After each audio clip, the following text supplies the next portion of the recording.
Hi friends, welcome to my channel. ഇന്ന് ഒരു cup പച്ചരി കൊണ്ട് മിക്സിയിൽ അരച്ച് എങ്ങനെ കിണ്ണത്തപ്പം ഉണ്ടാക്കാമെന്ന് നോക്കാം.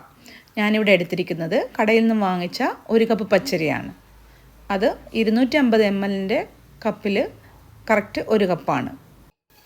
ഞാനിവിടെ സ്റ്റീൽ കപ്പ് എടുക്കാൻ കാരണം ഇന്ന് നമ്മൾ കിണ്ണത്തപ്പം ഉണ്ടാക്കാൻ ആവശ്യമായിട്ടുള്ള വെള്ളം അളന്നെടുക്കുന്നത് ഈ കപ്പിലാണ്. ഇപ്പോൾ നന്നായി കഴുകിയെടുത്തിട്ട് വന്നിട്ടുണ്ട്. ഇനി നമ്മളിത് കുതിർക്കാൻ പോകുന്നത് നല്ല തിളച്ച ചൂടുവെള്ളത്തിലാണ്. നന്നായി വെട്ടി തിളയ്ക്കേണ്ട ആവശ്യമില്ല. തിളയ്ക്കുന്നതിന് തൊട്ട് മുമ്പ് നമുക്ക് തീ ഓഫാക്കാം. എന്നിട്ട്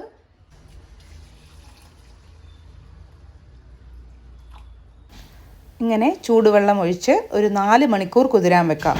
അതായത് നമ്മൾ ഒഴിക്കുന്ന ഈ ചൂടുവെള്ളം തണുത്ത് കിട്ടുന്നവരെ കുതിരാൻ വെക്കണം. ഈ വലിപ്പത്തിലുള്ള ഒരു തേങ്ങയുടെ ഒരു മുറി തേങ്ങയാണ് നമ്മൾ ഈ കിണ്ണത്തപ്പത്തിന് വേണ്ടി എടുക്കുന്നത്. ഈ ഒരു മുറി തേങ്ങയാണ് നമ്മൾ കിണ്ണത്തപ്പത്തിന് എടുക്കാൻ പോകുന്നത്. ഇത് പൊട്ടിച്ച് രണ്ടാക്കുകയാണ് ചെയ്യേണ്ടത്. ഇങ്ങനെ 2 പീസാക്കുകയാണ്. ഇതെന്തിനാണെന്ന് വെച്ചാൽ നമ്മളിതിൽ ഈ തേങ്ങയുടെ സ്കിന്ന് റിമൂവ് ചെയ്തിട്ട് വേണം നമുക്ക് തേങ്ങാപ്പാലെടുക്കാൻ ഉപയോഗിക്കാൻ.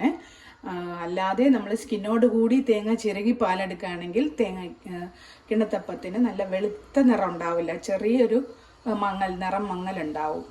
അല്ലാതെ നല്ല വെളുത്ത നിറത്തിൽ കിട്ടാൻ വേണ്ടിയാണ് ഇങ്ങനെ ചെയ്യുന്നത്.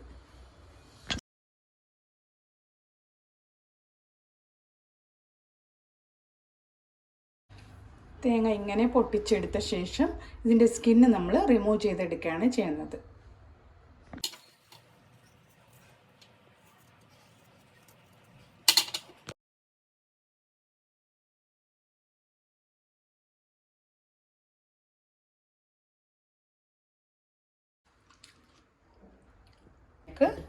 ഈ തേങ്ങ ഇട്ട് കൊടുക്കുക. ഇതിലേക്ക് ആദ്യം നമ്മൾ അരി അളന്നെടുത്ത കപ്പിൻ്റെ 1 കപ്പ് വെള്ളം ഒഴിച്ചു കൊടുത്ത് തേങ്ങാപ്പാലെടുക്കും. ഇങ്ങനെ 3 പ്രാവശ്യം 3 കപ്പ് വെള്ളം ഒഴിച്ചാണ് നമ്മൾ തേങ്ങാപ്പാൽ പിഴിഞ്ഞെടുക്കുന്നത്.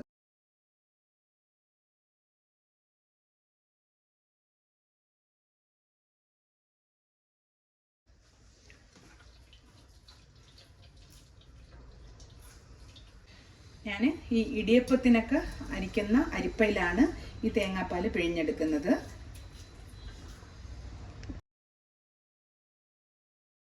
ഈ രണ്ടാമത്തെ പാലിന് വേണ്ടിയിട്ട് 2 കപ്പ് വെള്ളം.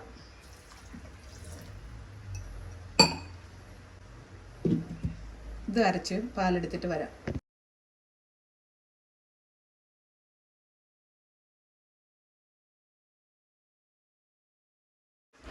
ഇനി 3ാമത്തെ ബാച്ച് വെള്ളം കൂടി ഒഴിച്ച് തേങ്ങാപ്പാൽ എടുക്കുവാണ്.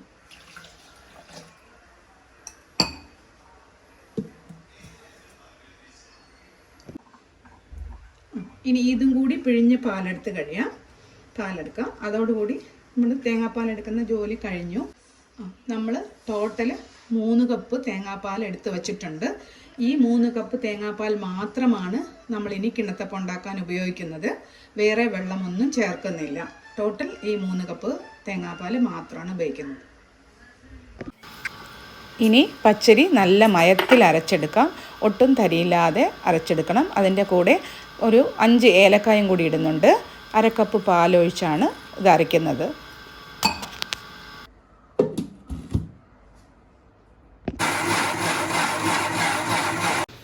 ഒട്ടും തരിയില്ലാതെ വളരെ നൈസായി അരച്ച ശേഷം 2 മുട്ട ഒഴിച്ചു കൊടുക്കണം. മുട്ട ഒഴിച്ചിട്ട് വീണ്ടും നല്ലതുപോലെ അരച്ചെടുക്കണം. നന്നായിട്ട് അരിഞ്ഞു വന്നിട്ടുണ്ട്. ഇപ്പം നല്ല മയത്തിൽ ഒട്ടും തരിയില്ലാതെ നല്ല നൈസിന് അരിഞ്ഞു കിട്ടിയിട്ടുണ്ട്.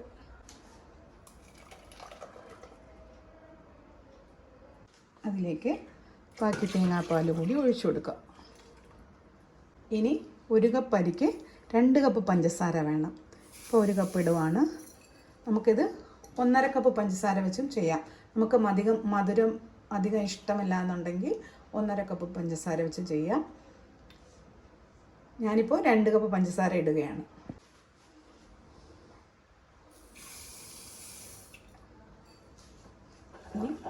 ഇത് നന്നായി ഇളക്കി കൊടുക്കണം.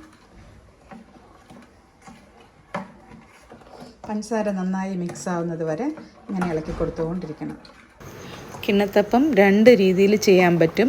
തമിഴ്നാട്ടിൽ കിട്ടുന്ന കഞ്ഞിക്കരി എന്ന് പറയുന്ന അരി ഉപയോഗിച്ച് ചെയ്യുമ്പോൾ കുറച്ചും കൂടി ടേസ്റ്റാണ്. ഇതിലേക്ക് ഒരു 1/4 ടീസ്പൂൺ ഉപ്പിട്ട് കൊടുക്കുക. എന്നിട്ട് നന്നായി ഇളക്കുക. ഈ പഞ്ചസാര നന്നായി മിക്സ് ആവുന്നത് വരെ ഇളക്കി കൊടുത്തുകൊണ്ടിരിക്കണം. നമ്മളിതിൽ ഏലക്ക ചേർത്തിട്ടുണ്ട്, പഞ്ചസാര ചേർത്തിട്ടുണ്ട്, തേങ്ങാപ്പാൽ ചേർത്തിട്ടുണ്ട്, 1 കപ്പ് പച്ചരി, നന്നായി മയത്തിൽ അരച്ച മാവും ചേർത്തിട്ടുണ്ട്.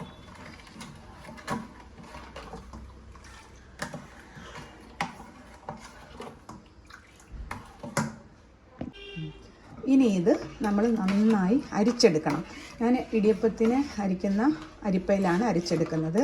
ഇതിൻ്റെ കിണ്ണത്തപ്പത്തിൻ്റെ ആ കൺസിസ്റ്റൻസി എന്ന് പറയുന്നത് നമ്മൾ നല്ലവണ്ണം 2 തവണ അരിച്ചെടുക്കുമ്പോൾ മാത്രമേ അത് നല്ല തിക്കായിട്ട് ജെല്ലി പോലത്തെ കിട്ടുള്ളൂ. അല്ലെങ്കിൽ 2 ലെയറായി പോവും നമ്മൾ വേവിക്കുമ്പോൾ. അപ്പം ഇത് നമ്മൾ അരിച്ചെടുക്കുന്നതാണ് അടുത്ത ജോലി. കിണ്ണത്തപ്പത്തിൻ്റെ ബാറ്റർ അരിച്ചെടുക്കുന്നത് ഒരു വൃത്തിയുള്ള കോട്ടൺ തുണിയിൽ അരിച്ചെടുക്കുകയാണെങ്കിൽ അത് കുറേ കൂടി നല്ലതാണ്.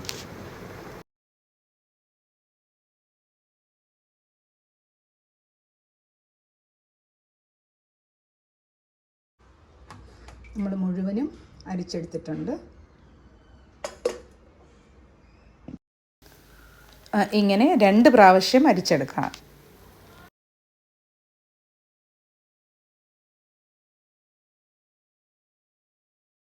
ഇനി അപ്പച്ചമ്പിലാണ് കിണ്ണത്തപ്പം വേവിക്കുന്നത്. അപ്പച്ചമ്പിൽ വെള്ളം വെച്ചിട്ട് അതിനകത്തിടാനുള്ള ഇഡ്ഡലി പാത്രം അല്ലെങ്കിൽ ഇങ്ങനെയുള്ള അരിപ്പുള്ള പാത്രമുണ്ടോ അതിങ്ങനെ കമഴ്ത്തിയിട്ടിട്ട് അതിൻ്റെ മുകളിൽ ഈ പാത്രം വെച്ചിട്ടാണ് നമ്മൾ വേവിക്കേണ്ടത്. വെള്ളം വെച്ചിട്ട് അടുപ്പ് കത്തിച്ച് നന്നായി തിളവന്ന ശേഷം മാത്രം നമുക്ക് ഈ പാത്രം ഇതിലോട്ട് വെച്ച് കൊടുക്കാം.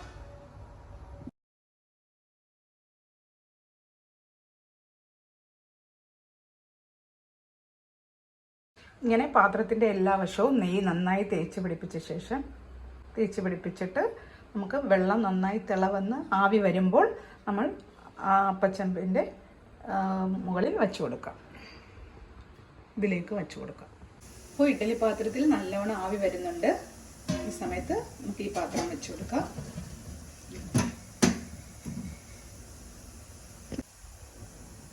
ഞാൻ ഒഴിക്കാൻ സൗകര്യത്തിനായി ഇങ്ങനെ ഒരു മഗ്ഗിലെടുത്ത് കൊടുത്തിട്ടുണ്ട്.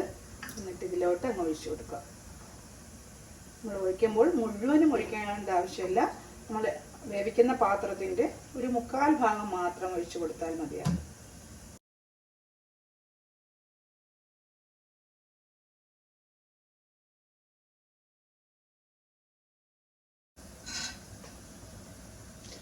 അപ്പച്ചമ്പ് അടച്ച് 20 മിനിറ്റ് നന്നായി വേവിക്കണം. ഹൈ ഫ്ലെയിമിലിട്ട് തന്നെ വേവിക്കണം. 20 മിനിറ്റ് ആകുമ്പോഴത്തേക്ക് ഒന്ന് തുറന്ന് കുറച്ച് ജീരകം, അത് ഓപ്ഷണലാണ്, നമുക്ക് ജീരകത്തിൻ്റെ ടേസ്റ്റ് ഇഷ്ടമുണ്ടെങ്കിൽ മാത്രം ചേർത്താൽ മതി. ജീരകം ഇട്ടിട്ട് അടച്ച് വയ്ക്കുക. എന്നിട്ട് 1 മിനിറ്റ് കൂടി വേവിക്കുക. ഇപ്പോൾ സ്വാദിഷ്ടമായ കിണ്ണത്തപ്പം റെഡിയായി കഴിഞ്ഞു. ഇതേ രീതിയിൽ ബാക്കി മാവും കൂടി ഒഴിച്ച് വേവിച്ചെടുക്കാം. കിണ്ണത്തപ്പം നന്നായി തണുത്ത ശേഷം മാത്രമേ കട്ട് ചെയ്യാവുള്ളൂ.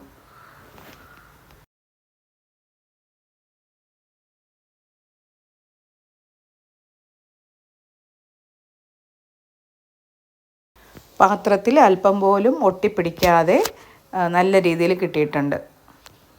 നല്ല സോഫ്റ്റായിട്ട് കിട്ടിയിട്ടുണ്ട്.